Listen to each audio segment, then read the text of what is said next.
সুখের দিন শেষ, না খেয়ে মরবে বাংলাদেশ। ট্রাম্প আসতেই কড়া চ্যালেঞ্জের মুখে ইউনুস। বন্ধ হচ্ছে আমেরিকার আর্থিক সাহায্য, মিথ্যা প্রচার, পাল্টা দাবি তত্ত্বাবধায়ক সরকারের।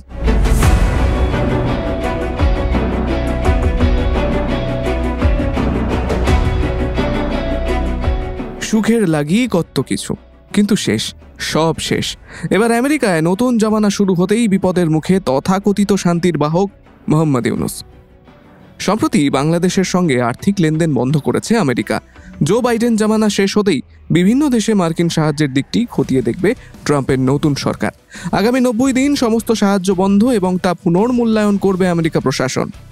বিভিন্ন সংবাদ মাধ্যমের দাবি, গত 25শে জানুয়ারি United States agency international development অর্থাৎ ইউএসএআইডি বাংলাদেশে তাদের সব প্রকল্পের কাজ বন্ধের নির্দেশিকা জারি করেছে।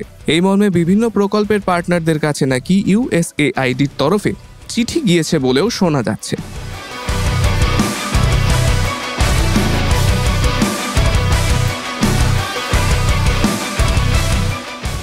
মোহাম্মদ ইউনুস যে পলিটিক্সটা যবে থেকে ইন্টারিম সরকারের দায়িত্ব নিয়েছেন, তার আগেও যেভাবে উনি বারবার ট্রাম্প এবং ট্রাম্পের পরিচালনাকে যেভাবে উনি ক্রিটিসাইজ করেছেন, সেটার কোনো প্রয়োজনীয়তা বাংলাদেশের ছিল না।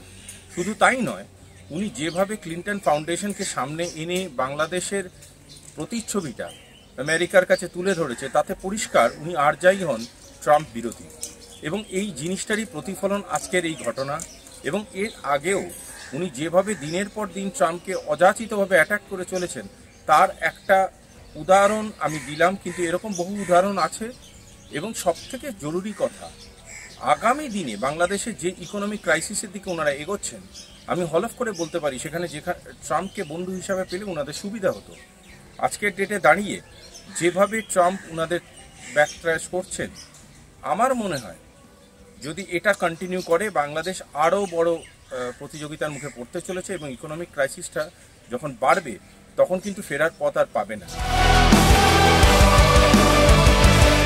এর আগে ইসরায়েল ও মিশর ছাড়া বাকি সব আন্তর্জাতিক অনুদান বন্ধের জন্য নির্বাহী নির্দেশিকায় সই করেছিলেন মার্কিন প্রেসিডেন্ট ডোনাল্ড ট্রাম্প।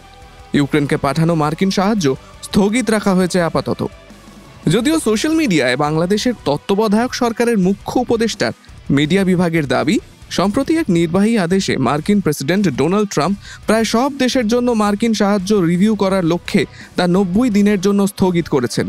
কিন্তু এই সংবাদে শুধু বাংলাদেশের নাম আলাদাভাবে উল্লেখ করা হয়েছে, যা কেবল বিভ্রান্তিকরই নয়, সাম্প্রতিক সময়ে চলে আসা কিছু ভারতীয় মিডিয়ার পরিকল্পিত বাংলাদেশ বিরোধী অপপ্রচারের অংশ।